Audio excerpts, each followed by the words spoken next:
مولانا آزاد، جن کی موت کے بعد پورا ہندوستان رویا۔ مولانا اگر صرف سیاستداں ہوتے تو شاید حالات سے سمجھوتا کر لیتے، لیکن وہ زندہ دل اور احساسات کے مالک تھے۔ وہ غلام ملک میں پلے بڑھے لیکن زندگی آزادی کے لیے گزار دی۔ جس ہندوستان کا نقشہ ان کے دماغ میں تھا، اس سے الگ نقشہ وہ قبول کر نہیں پا رہے تھے۔ جو زخم ان کے اپنوں نے دیا، اسے برداشت کرنا معمولی نہیں تھا۔ 19 فروری 1958 کو آل انڈیا ریڈیو نے خبر دی کہ مولانا بیمار ہو گئے ہیں۔ ان پر فالج کا حملہ ہوا تھا۔ ڈاکٹروں کی لائن لگ گئی۔ پنڈت نہرو اور راجندر پرساد مولانا کے مکان پر آ گئے۔ ڈاکٹروں کا کہنا تھا 48 گھنٹے بعد ہی کچھ کہہ سکتے ہیں۔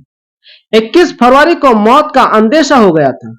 پنڈت نہرو، راجندر پرساد اور ساری کیبنٹ مولانا کے گھر پر موجود تھی۔ سب کے چہرے غمگین تھے۔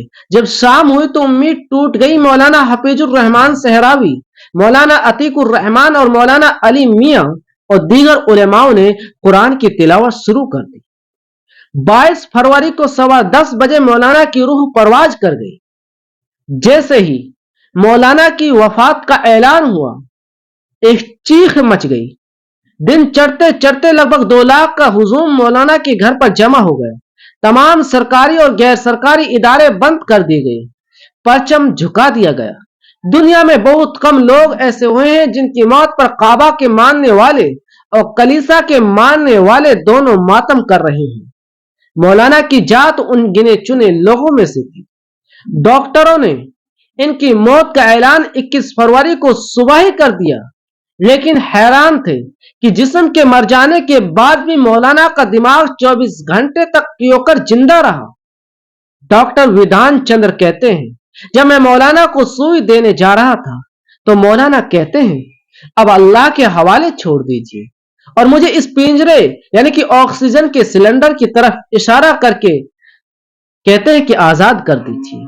میجر جنرل شہنواز کہتے ہیں، مولانا زیادہ تر بے ہوش ہی رہے، لیکن جب ہوش میں آتے تو ان کے ہونٹ ہلتے، ہم کان لگا کر سنتے جاتے، شاید کچھ کہہ رہے ہوں، لیکن سننے پر پتہ چلتا وہ کسی آیت کی تلاوت کر رہے ہیں۔ مولانا کی وفات سب کو نڈال کر دیا۔ قاری طیب بے ہوشی کے عالم میں تھے۔ لال بہادر شاستری، مورارجی دیسائی بلخ رہے تھے۔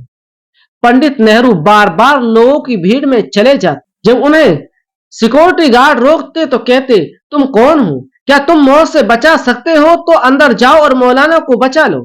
گھر میں مولانا کی بہن آرجو بیگم کا برا حال تھا۔ ان کے قریب اندرا گاندھی اور ارونا آصف علی موجود تھی۔ 1 بجے مولانا کی میت اٹھائی گئی۔ سب سے پہلا کندھا عرب ملکوں کے سفیر نے دیا۔ لوگوں کا حال دیکھ عرب ملک کے سفیر بھی رونے لگے۔ جنازے کو گاڑی پر رکھا گیا۔ پیچھے ایک ہجوم تھا جو تھمنے کا نام نہیں لیتا۔ مولانا آزاد کو 1000 زمینی فوج، 1000 ہوائی اور 300 سمندری فوج نے سلامی پیش کیا۔ مولانا احمد سعید دہلوی نے نماز جنازہ پڑھایا اور مولانا کو قبر میں اتار دیا گیا اپنے مالک حقیقی سے ملاقات کے لیے۔